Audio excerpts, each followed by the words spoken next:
One way of figuring out what makes a life good is by honing in on what we take to be of greatest or ultimate value.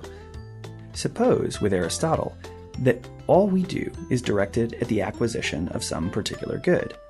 We eat food, for instance, in order to survive, and we exercise in order to maintain our physical health. If all of our actions ultimately converged on a single good, we could use this good, the greatest good, to define what makes a life good.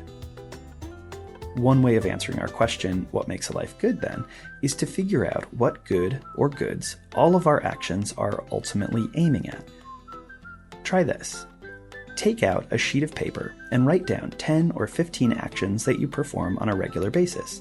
These could be things like writing up my monthly budget, or riding bikes with my kids, or even watching football on TV.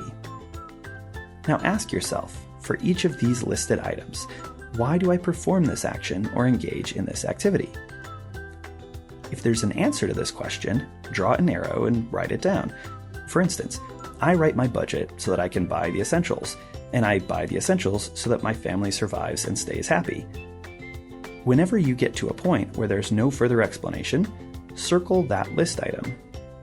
And when you end up with a list on which every chain terminates in a circled item, take a step back. Ask yourself, what good or goods do all of these actions aim at?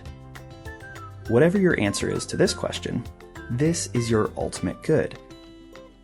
Many philosophers think that you can answer the question of what makes a life good by pointing to this ultimate good. So if you've succeeded in answering this question, you're well on your way to answering the big question of this course.